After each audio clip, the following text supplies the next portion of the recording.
ಚಿಕ್ಕೋಡಿಯಲ್ಲಿ ರೈತರಿಂದ ಪ್ರತಿಭಟನೆ ಆಗಿದೆ. ಕಾರಣ ಏನು ಅಂತಂದ್ರೆ ಜಾನುವಾರುಗಳಿಗೆ ಮೇವು ಪೂರೈಕೆ ಆಗಬೇಕು ಅಂತ. ಚಿಕ್ಕೋಡಿ ತಹಶೀಲ್ದಾರ್ ಕಚೇರಿಗೆ ಬೀಗವನ್ನು ಜಡಿದು ರೈತರು ಆಕ್ರೋಶವನ್ನು ಹೊರಹಾಕಿದ್ದಾರೆ. ಬೆಳಗಾವಿ ಜಿಲ್ಲೆಯ ಚಿಕ್ಕೋಡಿ ತಹಶೀಲ್ದಾರ್ ಕಚೇರಿಗೆ ಮುತ್ತಿಗೆ ಹಾಕಲಾಗಿದೆ. ಮೇವು ಬ್ಯಾಂಕ್ ಹಾಗೂ ಟ್ಯಾಂಕರ್ ನೀರು ಪೂರೈಸಲು ಒತ್ತಾಯಿಸಿದ್ದಾರೆ. ನೋಡಿ, ಜಾನುವಾರುಗಳಿಗೆ ಮೇವು ಪೂರೈಕೆ ಆಗಬೇಕು ಅನ್ನುವಂಥ ಪ್ರತಿಭಟನೆ ಇದು. ಚಿಕ್ಕೋಡಿ ತಹಶೀಲ್ದಾರ್ ಕಚೇರಿಗೆ ರೈತರು ಅಲ್ಲಿ ಬೀಗವನ್ನು ಜಡಿದು ಆಕ್ರೋಶವನ್ನು ಹೊರಹಾಕಿರುವಂಥದ್ದು. ಬೆಳಗಾವಿ ಜಿಲ್ಲೆಯ ಚಿಕ್ಕೋಡಿ ತಹಶೀಲ್ದಾರ್ ಕಚೇರಿಗೆ ಮುತ್ತಿಗೆಯನ್ನು ಹಾಕಿದ್ದಾರೆ.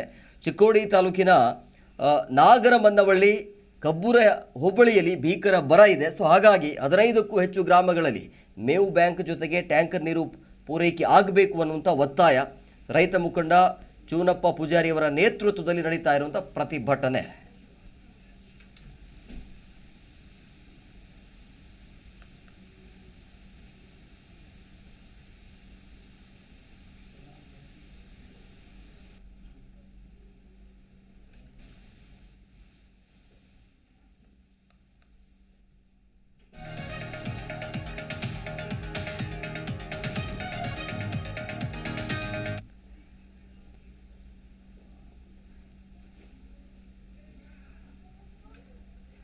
ಈ ಬಗ್ಗೆ ಮತ್ತಷ್ಟು ಮಾಹಿತಿ ನೀಡ್ತಾರೆ ನಮ್ಮ ಪ್ರತಿನಿಧಿ ಶಿವರಾಜ್ ನೇಸರ್ಗಿ ಫೋನ್ ಸಂಪರ್ಕದಲ್ಲಿದ್ದಾರೆ.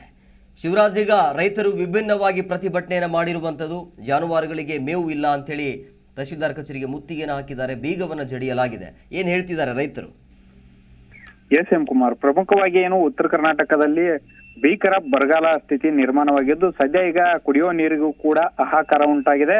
ಮತ್ತೊಂದು ಕಡೆ ಜಾನುವಾರುಗಳು ಕೂಡ ಈ ಬಾರಿ ಮೇವಿನ ಕೊರತೆ ಎದ್ದು ಕಾಣುತ್ತಿದ್ದು ಸದ್ಯ ಈಗ ಸರ್ಕಾರ ತುರ್ತಾಗಿ ಗೋಶಾಲೆಗಳನ್ನು ಪ್ರಾರಂಭಿಸಬೇಕು. ಇವತ್ತು ಚಿಕ್ಕೋಡಿಯ ರೈತ ಸಂಘಟನೆಗಳು ಚಿಕ್ಕೋಡಿ ತಹಶೀಲ್ದಾರ್ ಕಚೇರಿಗೆ ಬೀಗ ಜಡಿದು ಕಚೇರಿ ಎದುರನ್ನೇ ಕೆಲವು ಕಾಲ ಪ್ರತಿಭಟನೆ ನಡೆಸಿದ್ರು. ಏನು ಸರ್ಕಾರ ವಿರುದ್ಧ ಘೋಷಣೆ ಕೂಗಿ ತಮ್ಮ ಆಕ್ರೋಶವನ್ನು ಹೊರಹಾಕಿದ್ರು. ರೈತ ಮುಖಂಡ ಚುನ್ನಪ್ಪ ಪೂಜಾರಿ ಅವರ ನೇತೃತ್ವದಲ್ಲಿ ನೂರಾರು ರೈತರ ಜೊತೆಗೂಡಿ ಸದ್ಯ ಈಗ ಆದಷ್ಟು ಬೇಗನೆ ಗೋಶಾಲೆ ಮತ್ತು ನೀರಿನ ವ್ಯವಸ್ಥೆ ಮಾಡುವಂತೆ ಒತ್ತಾಯಿಸಿ ಸರ್ಕಾರಕ್ಕೆ ಮನವಿ ಪತ್ರವನ್ನು ಸಲ್ಲಿಸಿದ್ರು ತಹಶೀಲ್ದಾರ್ ಮುಖಾಂತರ. ಸದ್ಯ ಈಗ ಉತ್ತರ ಕರ್ನಾಟಕ ಭಾಗದಲ್ಲೂ ಅದರಲ್ಲೂ ಚಿಕ್ಕೋಡಿ ಶೈಕ್ಷಣಿಕ ಜಿಲ್ಲೆಯಾದ್ಯಂತ 5 ನದಿಗಳು ಇದ್ರು ಸದ್ಯ ಈಗ ನೀರಿನ ಹಾಹಾಕಾರ ಉಂಟಾಗಿದೆ.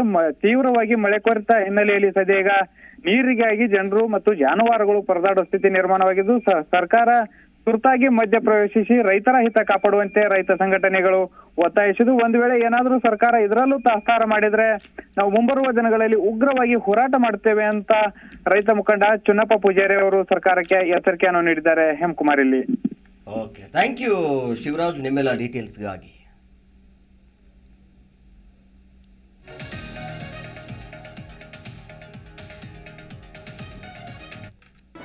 ಜಿ ಕನ್ನಡ ನ್ಯೂಸ್ ಈಗ ನಿಮ್ಮ ಮನೆಯಲ್ಲೇ ನೋಡಿ. ಎಲ್ಲ ಕೇಬಲ್ಗಳಲ್ಲಿ ಈಗ ಲಭ್ಯ. Sun Direct 292, Jio TV 1334, U Digital 162, City Cable 51, GTPL 17, Abhishek Cables 821, Rock Line telecommunication 51, Shri Basaveshwara number 60, Vinayaka Digital number 53, In Digital number 896ರಲ್ಲಿ.